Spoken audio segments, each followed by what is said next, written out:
está, mete la mano, no está tan caliente, muévela y es más todavía. ¿Sí? Yo nunca me metí.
Salut tout le monde, soyez les bienvenus à cette nouvelle émission de Français avec moi partout.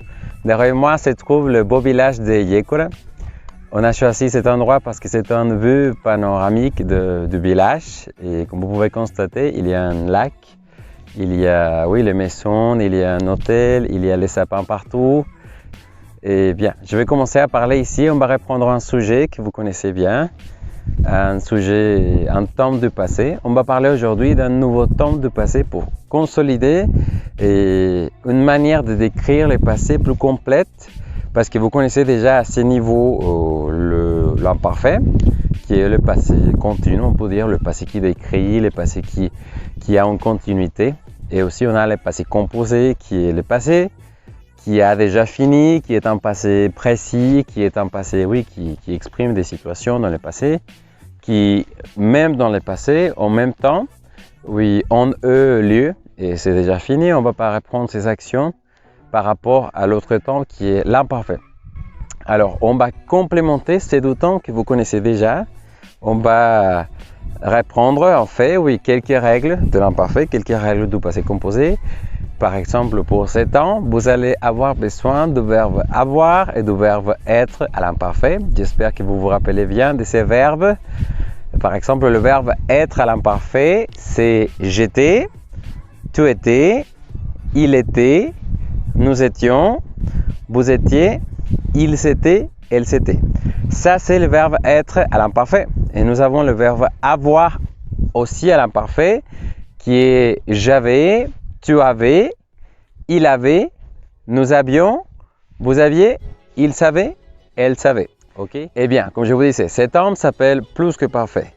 Plus que parfait, et je ne connais pas bien l'équivalence à l'espagnol, mais le plus que parfait est un terme qui exprime une action qui est arrivée, qui est passée, une action qui s'est passée dans le passé, mais avant le passé composé. On peut dire que c'est le passé du passé, le passé que vous connaissez déjà. Par exemple, je suis allé en fête, il y avait beaucoup de personnes et mes amis m'avaient déjà raconté que ces fêtes étaient les meilleures du monde. Oui.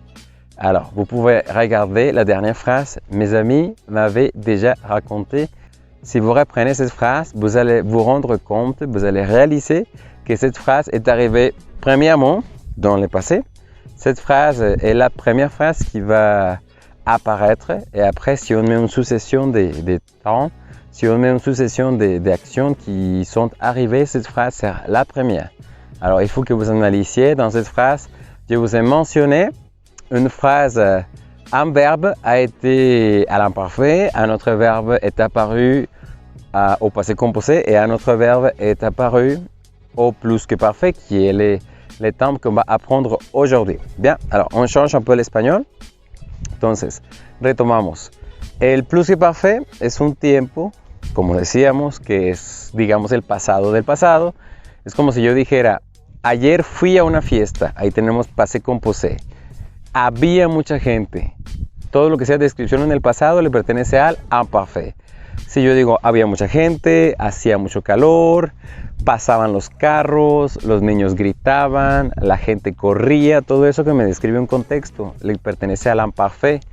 Todo lo que sea acciones fijas que concluyeron, que sucedieron en ese momento, como yo llegué, ella pasó, yo comí, mis amigos brincaron, ellos salieron, todas esas acciones que son precisas le corresponden al passé composé. Y cuando entra el plus que parfait, cuando tenemos que hacer referencia a algo que sucedió antes de todo eso. ¿Sí? Yo había escuchado hablar de esas fiestas. ¿Sí? Yo fui a una fiesta, había mucha gente y ya había escuchado hablar de esa fiesta. Quiere decir que esa acción, la última, que es la que está en plus que parfait, aconteció primero que las otras y pues es en equivalencia de tiempo pues es el plus que parfait. Ahora, ¿por qué retuvimos la información de auxiliaire avoir, auxiliaire être à l'imparfait? Parce que c'est un temps composé, le plus que parfait, de même façon que le passé composé est un temps composé, ça veut dire qu'on va avoir besoin d'un auxiliaire, l'auxiliaire dont on a besoin tous les temps, qui est l'auxiliaire avoir et l'auxiliaire être. Mais dans ces cas-là, ces verbes se trouvent à l'imparfait. C'est pour ça qu'on a fait une révision de ces temps. Et vous pouvez constater, vous pouvez réaliser vous-même que dans les passés composés, on a besoin de mêmes radicaux qui c'est avoir, être, mais ils sont au présent. Dans ces temps, plus que parfait, c'est dans la même situation, tout est pareil, tout est la même règle, la même structure, mais avec auxiliaire être et avoir à l'imparfait. Et le verbe qui correspond à l'auxiliaire être, ça passe de la même façon. Oui. Ça veut dire que les verbes qui sont auxiliaires être, ce sont les verbes de mouvement comme passer, arriver, rester, monter, sortir, oui, retourner, etc. Et les verbes pronominaux, ce sont les verbes qui appartiennent à l'auxiliaire être et à l'auxiliaire avoir. Et alors, ce sont tous les autres verbes. On ne fait pas l'accord, comme on savait, oui, je suis allé ou j'étais allé. Ça, il faudra faire attention si c'est un homme ou une femme qui parle pour faire l'accord. Pour adapter le verbe au féminin, il faut ajouter la E à la fin. Et si on parle du pluriel, il faut ajouter la lettre S. Par exemple, il est arrivé, elle est arrivée, ils sont arrivés, elles sont arrivées. Au plus que parfait, il était arrivé, elle était arrivée, il s'était arrivé, elle s'était arrivée. Oui, vous pouvez regardez la différence parce qu'à l'oral, on ne prononce pas la E qu'on ajoute, la S qu'on ajoute, on ne la prononce pas. Mais à l'écrit, il faut ne pas oublier ces règles.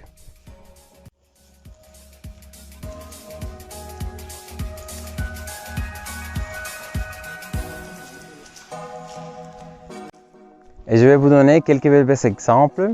On va présenter quelques verbes pour que vous pratiquiez le plus que parfait.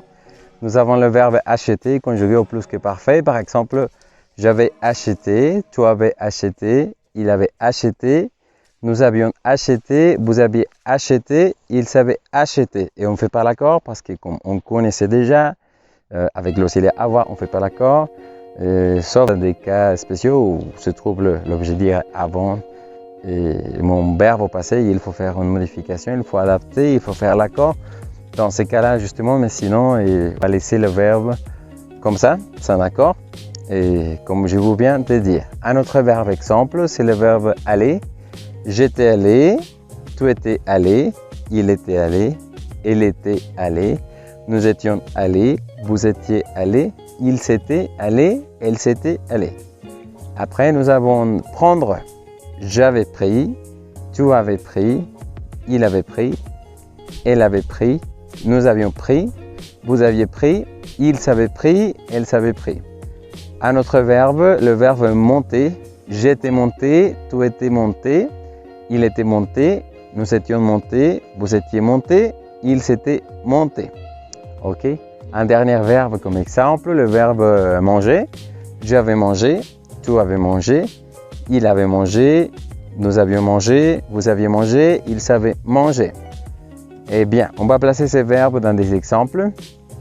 Mon frère est arrivé ce matin, il était parti depuis la semaine dernière. Là, on peut analyser l'action qui est arrivée premièrement. On parlait de son départ il y a une semaine eh bien, cela est arrivé en avance.